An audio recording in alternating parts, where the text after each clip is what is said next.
Assalamu alaikum. It's me, Mehboob Ali Mughal. Today we will discuss an important topic, polarization. This topic is basically related to the nature of light, chapter number 9.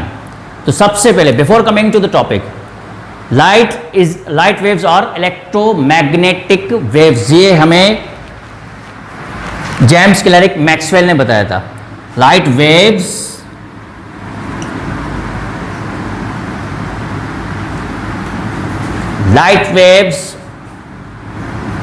are electromagnetic waves because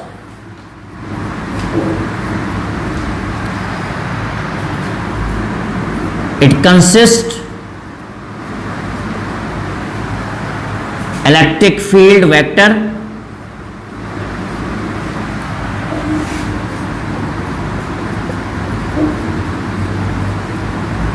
electric field vector. ये electric field जो है वो vibrate होगी up and down में, यानी vertically. तो it consist electric field vector perpendicular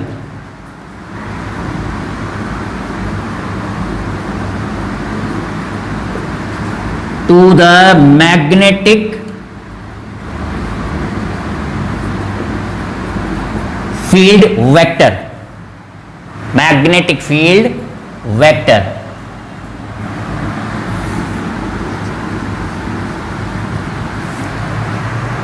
magnetic field vector यानी ये वाइब्रेट हो रही है वर्टिकली, इलेक्ट्रिक फील्ड वाइब्रेट हो रही है वर्टिकली और मैग्नेटिक फील्ड वाइब्रेट हो रही है horizontally. Both these fields are mutual perpendicular to the direction of wave propagation. That's why we say that light waves are electromagnetic waves. Both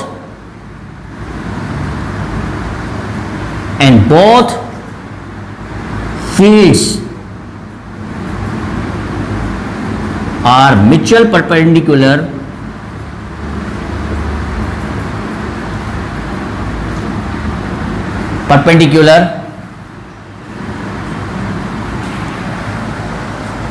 to the direction of wave propagation. That's why we say that light waves are electromagnetic waves. अब मैं जब बात कर रहा हूं vibration, तो electric field vibrates in all direction. Ordinary light consist electric field magnetic which vibrates in all direction. It dispersed in all direction when it emitted from source. तो हमें क्या है, उस लाइट को किसी ऐसे मैकेनिज्म से पास आउट करवाना है जस्ट लाइक क्रिस्टल, और इस क्रिस्टल का खास नाम है टॉर्मलाइन crystal. When these such kind of light waves are passing through tourmaline crystal, तो टॉर्मलाइन क्रिस्टल क्या करेगा, अलाउ करेगा वाइब्रेशन ऑफ इलेक्ट्रिक फील्ड और मैग्नेटिक फील्ड.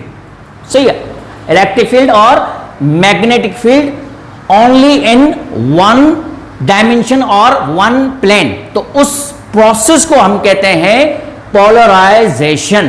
तो पोलराइजेशन की बात कर रहा हूं मैं, दोबारा वापस आ जाते हैं. ये source from which light, ordinary light is emitted, ordinary light dispersed in all direction, the vibration of electric or magnetic field in all direction. तो ये इलेक्ट्रिक फील्ड लेट सपोज कर देते हैं, ये वाइब्रेट हो रही है वर्टिकली भी, अप एंड डाउन भी. ये वाइब्रेट होती है ऑर्डिनरी लाइट की हॉरिजेंटली भी, और ये वाइब्रेट होती है इंक्लाइंड भी. तो हम ये कह सकते हैं the vibration of electric field of a ordinary light dispersed in all direction when such kind of a light passes through, और वो पास हो किसी ऐसे मैकेनिज्म से यानी क्रिस्टल से, जिसको हमने एग्जाम्पल के तौर पर लिया है टॉर्मलाइन crystal.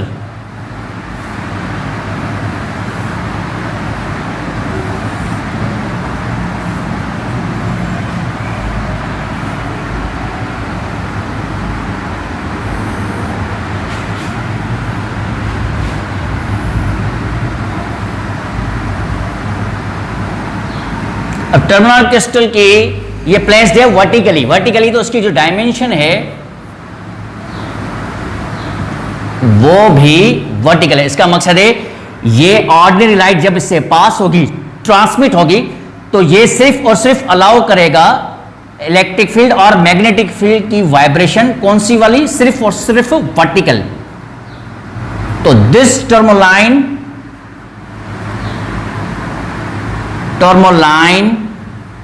crystal allow only to vibrate electric or magnetic field in vertical dimension, vertical plane। सिर्फ वर्टिकल में ये आपकी जो है इस ऑर्डिनरी लाइट की इलेक्ट्रिक फील्ड और मैग्नेटिक फील्ड की वाइब्रेशन को अलाउ करेगा। तो यहां सिर्फ और सिर्फ इलेक्ट्रिक फील्ड आपकी वर्टिकली अलाउ हुई, इलेक्ट्रिक फील्ड और मैग्नेटिक फील्ड। तो इसका मकसद ये है कि आपकी जो लाइट है वो वाइब्रेट हो रही है perpendicularly to the direction of wave propagation. इस नेचर ऑफ लाइट को हम कहते हैं ट्रांसवर्स वेव।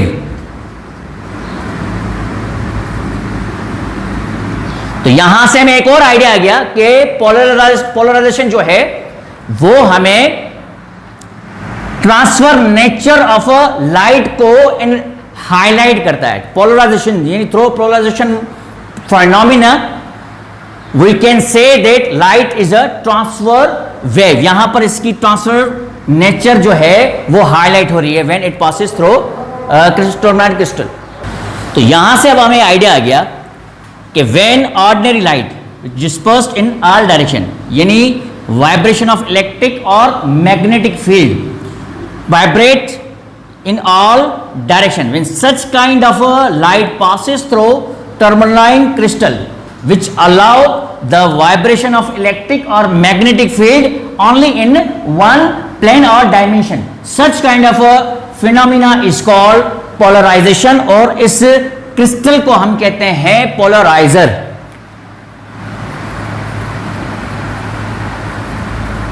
तो अगर हम इसकी स्टेटमेंट लिखने पे आए तो लिख सकते हैं polarisation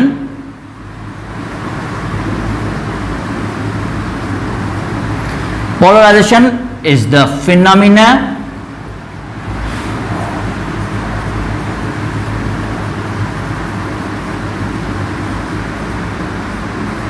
which enforces the light waves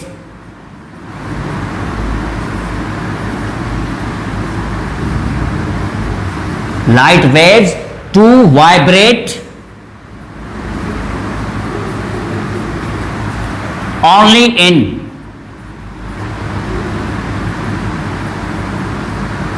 one plane or dimension। तो ये इसकी एक प्रॉपर स्टेटमेंट आ गई पोलराइजेशन की।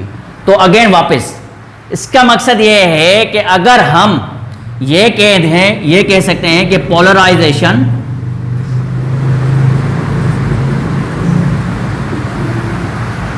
Phenomena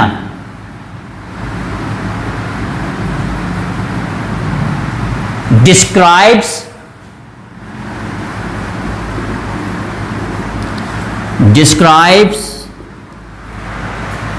the transverse nature of light. यानी पोलराइजेशन के through we can distinguish we can distinguish light as a transfer waves और longitudinal waves. यानी डिस्टिंग्विश कर सकते हैं between transfer waves and longitudinal waves. तो बाकायदगी से हमें रिजल्ट जो मिलेगा वो ये होगा कि लाइट वेव्स जो है वो ट्रांसफर वेव्स है। ये हमें कैसे पता चला? Through polarisation.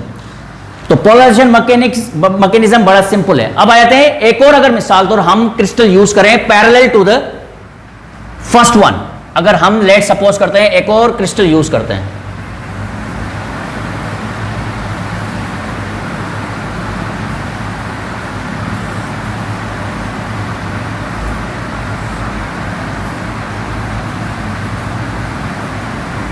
और ये क्रिस्टल भी टर्मोलाइन क्रिस्टल है, लेकिन ये पैरेलल है। तो जो आपकी अलाउ हुई थी वन वाइब्रेशन, जो कि वर्टिकल वाइब्रेशन अलाउ हुई थी इलेक्ट्रिक और magnetic field of a light, वो ही एज इट इज, ये जब ये ट्रांसमिट होगी सेकंड क्रिस्टल से, तो तब भी आपकी एज इट इज लाइट जो है रिजल्ट के तौर पर मिलेगी, यानी उसी वर्टिकल कॉलम में, यानी वर्टिकल वाइब्रेशन ऑफ इलेक्ट्रिक और मैग्नेटिक फील्ड ऑफ लाइट में ही मिलेगी। अगर हम इस क्रिस्टल को रोटेट करें अबाउट 90 डिग्री, तो इसका मकसद है ये वर्टिकल जो है इसको हम रोटेट करके हॉरिजॉन्टल पर लेके आ जाएं, तो होगा क्या? अब हमने इसको प्लेस किया हॉरिजॉन्टल, हॉरिजॉन्टल है, तो यहां पर आप देख सकते हो कि इलेक्ट्रिक फील्ड और मैग्नेटिक फील्ड की जो वाइब्रेशन है वो वर्टिकल अलाउ हुई है। अब ये वर्टिकल जो है इस हॉरिजॉन्टल से पास नहीं होगी, इसका मकसद है रिजल्ट में आपको कोई भी लाइट नहीं मिली, तो आपका पोलराइजेशन प्रोसेस नहीं हुआ। तो हम ये कह सकते हैं, इस स्लिट को कह सकते हैं एनालाइजर।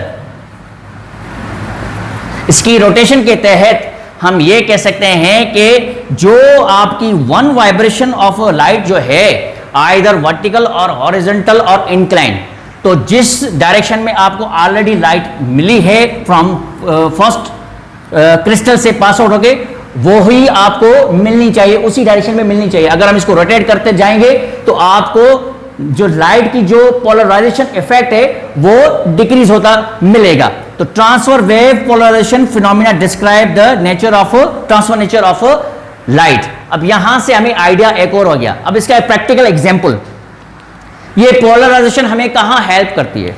मिसाल तौर आप लोग जब थिएटर में जाते हो, मूवी देखने जाते हो, 3D मूवी देखने जाते हो, 2 प्लेन स्क्रीन पर, सही है, तो 3D मूवी देखने जा रहे हो 2D प्लेन पर, तो which is very difficult for you to watch such kind of movie, तो आपको क्या मिलता है? डबल रिफ्लेक्शन मिलती है उससे मूवी की, यानी एक जो इमेज है वो डबल होके मिलती है, यानी एक एक्टर स्क्रीन पर आपको डबल होके नजर आ रहा है। तो हम क्या करते हैं, उस इफेक्ट को रिड्यूस करने के लिए हम जो है वो पोलराइज्ड ग्लासेस पहनते हैं अमूमन।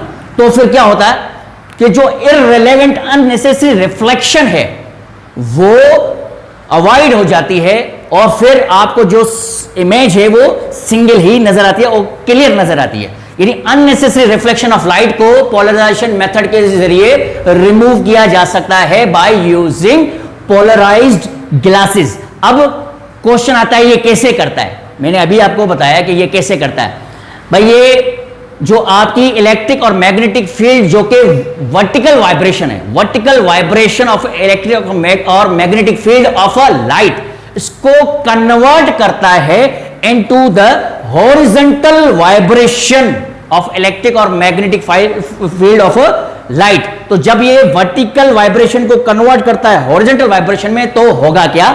वर्टिकल वाइब्रेशन को कन्वर्ट करता है हॉरिजॉन्टल वाइब्रेशन में, तो होगा क्या? आपकी जो irrelevant unnecessary reflection of light जो है वो रिमूव हो जाती है। इससे आपको ऑब्जेक्ट क्रिस्टल एंड क्लियर नजर आता है। अमूमन ये फोटोग्राफर भी पोलराइज्ड लेंसेज यूज करते हैं।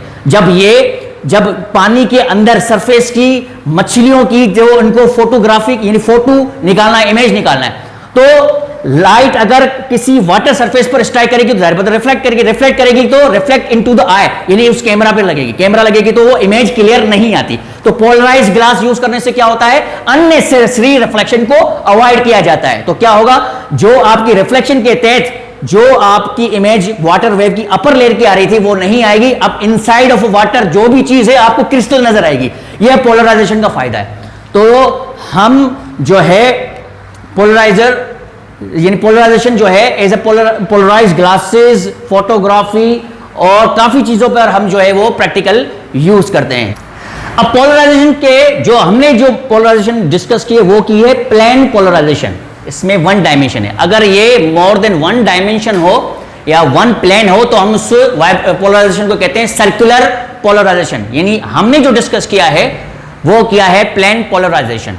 अब प्लेन पोलराइजेशन के मेथड कितने हैं? मेथड्स आपके हैं 4। एब्जॉर्प्शन प्रोसेस है एक आपका, ये मैं लिख लेता हूं।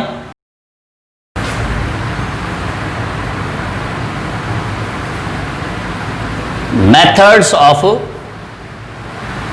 getting polarization.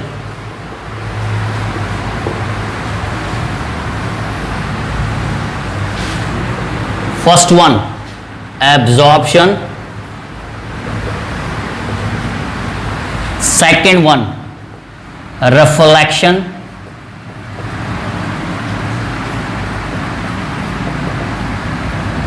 Third one, double refraction. And the fourth one,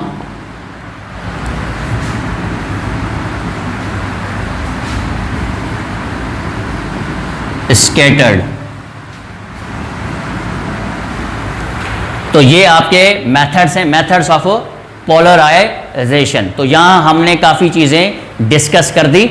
इसमें हमने पोलराइजेशन, इसमें हमने लाइट की नेचर को डिस्कस किया आज के लेक्चर में, खास तौर पे कौन सी, इलेक्ट्रोमैग्नेटिक वेव्स में। उसमें हमने ये बताया है कि इलेक्ट्रोमैग्नेटिक वेव्स जो है वो कंसिस्ट करता है इलेक्ट्रिक फील्ड, मैग्नेटिक फील्ड और वेव प्रोपोगेशन। ये तीनों के तीनों आपके आपस में परपेंडिकुलर होते हैं। उसके बाद हमने डिस्कस किया कि इलेक्ट्रिक फील्ड या फिर मैग्नेटिक फील्ड ये वाइब्रेट करती हैं इन ऑल डायरेक्शन किसी भी लाइट, ऑर्डिनरी लाइट की। तो क्या होना चाहिए, कुछ ऐसा मैकेनिज्म होना चाहिए जब ये लाइट, इस किस्म की लाइट जब पास हो क्रिस्टल से, टर्मलाइन क्रिस्टल से, तो आपकी जो वाइब्रेशन ऑफ इलेक्ट्रिक फील्ड और मैग्नेटिक फील्ड है इन ऑल डायरेक्शन वो कन्वर्ट हो जाए ओनली इन वन प्लेन और वन डायमेंशन। तो इस प्रोसेस को हम कहते हैं पोलराइजेशन। इसी प्रोसेस के तहत हम डिस्टिंग्विश करते हैं between transverse and longitudinal waves, यानी हम ये साबित करने की कोशिश करते हैं कि जो लाइट वेव्स हैं वो ट्रांसवर्स वेव्स हैं। ये कैसे, पोलराइजेशन मेथड के जरिए। इसके बाद फिर हमने क्या किया, एनालाइजर भी एक और क्रिस्टल पैरेलल में यूज किया, उसको रोटेट करवाया 90 to 180 डिग्री, ताकि हम एनालाइज करें द मेथड ऑफ पोलराइजेशन। कौन सा मेथड, प्लेन पोलराइजेशन। इसी के जरिए, इसी से रिलेटेड हमने क्या किया, एप्लीकेशंस भी डिस्कस की। हम जो है हमने एग्जांपल जो है पोलराइज्ड सन ग्लासेस का भी दिया, ग्लासेस का भी दिया, फिर फोटोग्राफी का भी दिया। ये काफ़ी चीज़ें हमने जो है एप्लीकेशन के तौर पर भी, इस एग्जांपल के तौर पर भी हमने डेली लाइफ से रिलेटेड ये हमने डिस्कस कर दी। और आखिर में हमने ये भी डिस्कस किया इसके कितने मेथड्स हैं पोलराइजेशन के। Thank you.